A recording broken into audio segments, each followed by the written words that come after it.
আমরা একটা জরিপ পেয়েছি, এই 257টা দেশের ভেতরে 1 নম্বরে নিকৃষ্ট মানুষের তালিকায় হাসিনার নাম, 2 নম্বরে বাশার আল আসাদের নাম, সিরিয়ার ওইটা, 3 নম্বরে নেতানিয়াহু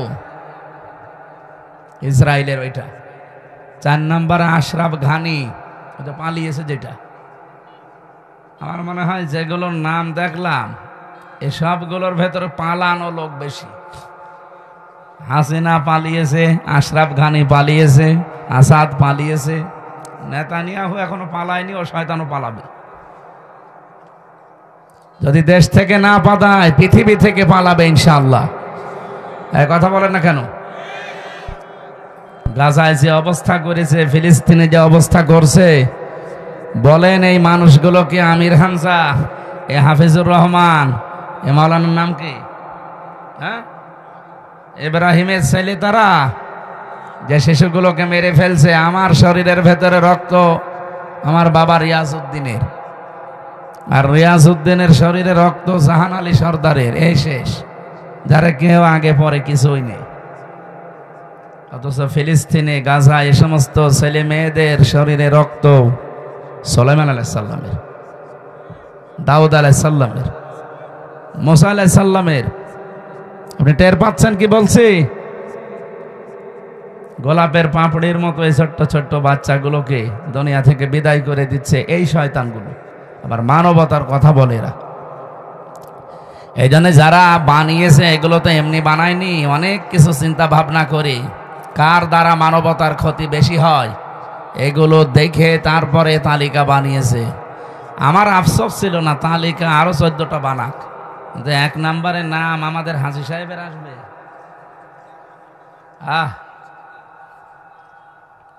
ওনাদের এই যে রিপোর্ট তৈরি করা দেখলাম, কেন বানিয়েছে তালিকাগুলো, কার কি অবদান মানবতার পেছনে ধ্বংস করার জন্যে। হাসিনার জন্য যেটা দিয়েছে সেটা হচ্ছে আয়না ঘর। উনি আয়না ঘর বানিয়েছে, পৃথিবীর ইতিহাস পাল্টিয়ে দিয়েছে।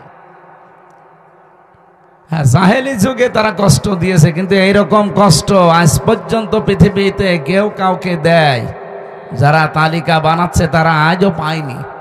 একটা মানুষ 8 বছর 10 বছর, এদিকে 3 হাত এদিকে 1.5 হাত, এতটুকু একটা ঘর, সামনে আবার একটা টয়লেট বসানো, কোনো জ্বালানা নেই, দরজা নেই, দেওয়াল নেই।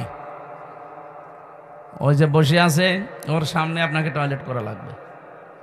এখানে যারা জেল খেটেছে জিজ্ঞাসা করেন, জেলখানায়ও টয়লেট আছে, কিন্তু মানে বেশি উঁচা না, দেওয়ালগুলো এই 1-1.5 হাত 2 হাত হবে।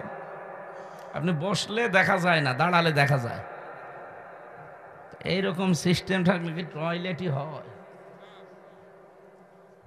তাও তো 1-1.5 হাত 2 হাত আছে, আর ওগুলোই কিছুই নেই। আমি নিজেও তো ছিলাম ওখানে মাটির নিচে, আমিও 10 দিন ছিলাম রিমান্ডে, যে কয়দিন ছিলাম আমি দেখেছি ওখানে কিচ্ছু নেই। ও দেওয়ালও নেই, দরজাও নেই, পুরাটা ফাঁকা। আপনি কি করবেন বসে টয়লেটে? সব ওরা দাঁড়িয়ে দাঁড়িয়ে দেখে। মানবতার সাথে এই যে মহা কৌতুক, এই আয়না ঘরের সাথে সম্পৃক্ত, এই কারণে ওকে নিকৃষ্ট মানুষের তালিকায় দিয়েছে 1 নম্বরে। আসলে 1 নম্বরই থাকা দরকার। অন্যান্য মানুষগুলো অপরাধ করেছে মানবতার সাথে, কিন্তু এত নিচে কেউ নামেনি। 8টা বছর 10টা বছর তার স্ত্রী জানে না যে সে মরে আছে না বেঁচে গেছে। যদি আপনি ধরে মেরে ফেলে বলতেন যে আমি ব্যারিস্টার আরমানকে মেরে ফেলেছি, তাহলে তার বউটা বিয়ে করতে পারত না। কথা বলেন না কেন? আপনার নিজের মেয়ে হোক, তো আপনার জামাই ওইভাবে 8 বছর 2 বছর 10 বছর নিরুদ্দেশ হয়ে যাক, গুম হয়ে থাক, আপনি দেখেন তো আপনার মেয়ে ঠিকই থাকতে পারে কিনা। 14 জায়গায় বিয়ের জন্য বিভিন্ন জায়গায় খোঁজ লাগাবে যে কবে দেবে না। মানুষের ভেতরে আল্লাহ চাহিদা দিয়েছে, যৌবন দিয়েছে। ব্যারিস্টার আরমানের স্ত্রীর ভেতরে ছিল না? কথা বলে না কেন? এখনো পর্যন্ত অনেকে জালেমের সাফাই গাইছে। হ্যাঁ, কি হয়েছে যে বউর পালিয়ে চলে যাওয়া লাগলো? তোমার সাথে তো হয়নি।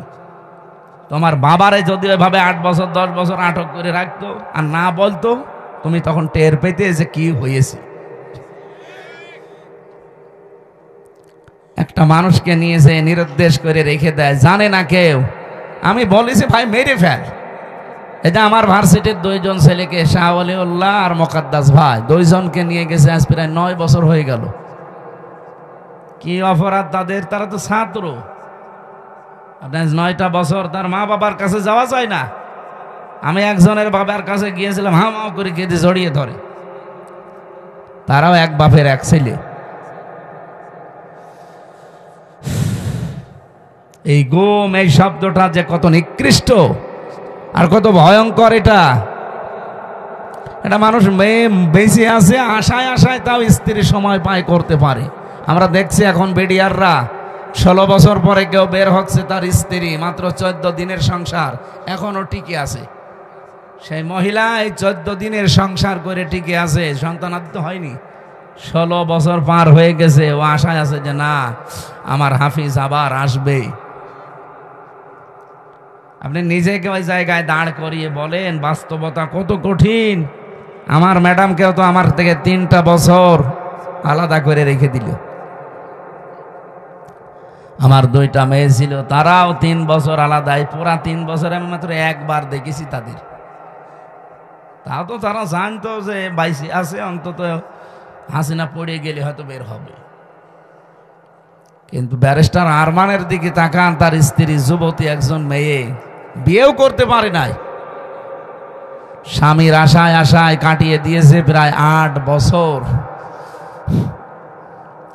এই কারণে এই চিন্তা গবেষণা করে ওনারা রিপোর্ট পেশ করেছে যে পৃথিবীতে 1 নাম্বার খারাপ মানুষ, নিকৃষ্ট মানুষ এই মহিলা। আল্লাহ যেন এরকম কিছু সামনে আমাদের আর না দেয়। যাই হোক, বাংলাদেশ অন্তত আয়না ঘর কেউ যেন বানাতে না পারে। এটা আপনি না দেখলে আপনাকে বোঝানো যাবে না, এটা যে কত বড় ভয়ঙ্কর জায়গা। মাটির নিচে এক সুড়ঙ্গ দিয়ে যাওয়া লাগে, কোনো জ্বালানা দরজা নেই, ভেন্টিলেটার আছে একটা, আর জ্বালানা তো নেই। দরজা আছে, তা ওই যে লোহার দরজা, ওর সাথে আবার চেন দিয়ে পা আটকিয়ে রাখে। আমার হাতেও তো বাধা ছিল চেন, আমার পেছনে বাধা ছিল। এই জন্য পৃথিবীর এই নিকৃষ্ট তালিকায় যাদেরই নাম এসেছে, আল্লাহ যেন তাদেরকে ডবল শাস্তি দেয়। কারণ এরা যা ক্ষতি করেছে, এদের একবার মেরে ফেললে হবে না, এদের 14 বার মারা লাগবে। আর ওদেরকে 14 বার মারবেন, ওদের 14টা জীবন আছে? নেই।